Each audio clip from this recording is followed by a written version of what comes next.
کہ اپنے بچوں کے لیے سیونگ کرنا کیسا ہے۔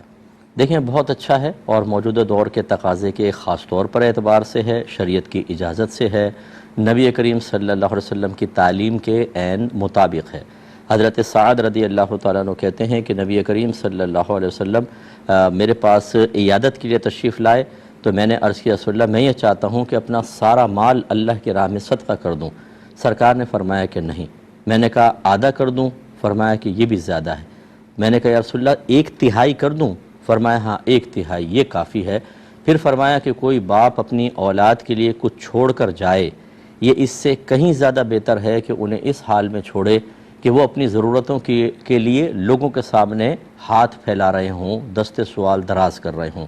اس کا مطلب یہ ہے کہ ہمارا مذہب اسلام ایک تو کمانے سے منع نہیں کرتا، کیونکہ جمع تبھی ہوگا جب آپ کمائیں گے، لیکن حکم دیتا ہے کہ حلال ذریعہ اختیار کریں۔ پھر نبی کریم صلی اللہ علیہ وسلم کے جو تعلیمات ہیں اس کی روشنی میں رزق حلال کمانے میں اتنا آدمی مشغول نہ ہو جائے کہ اللہ تعالیٰ کے فرائض کو ترک کر دے، لہذا اس کا خیال کرنا ہوگا کہ اس میں اللہ تعالیٰ کی جیسے نماز پڑھنا ہے اور دیگر اس مال کے اندر حقوق العباد ہیں، اللہ کا حق ہے، بندوں کا حق ہے، زکوٰۃ وغیرہ بندوں کے لیے مدد کے معاملات، ان کا خیال رکھے۔ اس کے بعد صحیح مقام پر اس کو خرچ کرے، حرام وغیرہ میں نہ کرے، اور جو بچتا ہے وہ اپنے بچوں کے لیے اگر رکھتا ہے اس میں شرعاً کوئی قباحت نہیں بلکہ بہت ضروری ہے۔ ویسے میں تمام بہن بھائیوں سے گزارش کرتا ہوں، ہو سکتا ہے بعض اس سے برا بھی مان جائیں، کیونکہ بعض جب بھی کوئی شرعی حکم بیان ہوتا ہے تو بعض کے ذاتی مفادات پر انہیں ضرب لگتی محسوس ہوتی ہے تو وہ ناگوار محسوس کرتے ہیں، جبکہ میرا مشورہ تو شریعت کے مطابق ہوتا ہے۔ بعض بچے پیسہ کماتے ہیں، سارا کا سارا پیسہ والدین کے ہاتھ میں دے دیتے ہیں، بیوی بچوں کو کچھ نہیں دیتے، جیسے باہر کما رہے ہیں۔ اچھی بات ہے، سعادت کی بات ہے، ماں باپ کو اہمیت دیں، لیکن ہوتا یہ ہے کہ ماں باپ یہ بیلنس آؤٹ کر لیتے ہیں کہ وہی پیسہ اس کے بیوی بچوں پہ خرچ کرنے کے بجائے تمام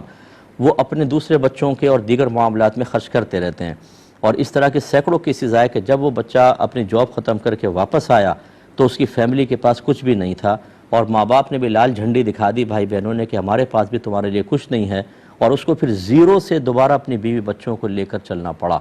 بلکہ یہ تک اس طرح کے کیسز آئیں کہ پیسہ بھیجا، مکان بنا لیا، لیکن ماں باپ نے اپنے نام بنایا، اور جب وہ واپس آیا تو اسی گھر سے اس کو بیوی بچوں سمیت نکال دیا، حالانکہ اس کے پیسے سے بنا تھا۔ ایک بھائی نے کہا میں نے بہنوں کی شادی کی، بھائیوں کی شادی کی، سب کی، لیکن آج میری بیوی بچے اس گھر سے باہر ہیں۔ تو اس قسم کے جب صورتحال ہو تو اس کا مطلب یہ ہے کہ آپ کو بیلنس قائم کرنا ہوگا، بیوی بچوں کے لیے الگ سیونگ کرتے رہیں، اپنے لیے کریں، اپنے ماں باپ اگر محتاج ہیں ان کو دیں، بھائی بہن محتاج ہیں بالکل دیں، محتاج ہیں تو اگر والدین خود مالدار ہیں، ان کی پینشن آتی ہے 80 ہزار، لاکھ پینشن آتی ہے جو ڈائریکٹ اکاؤنٹ میں چلی جاتی ہے، ایسے ماں باپ محتاج نہیں ہوتے، ان کی خدمت کی نیت سے اگر آپ کچھ دیں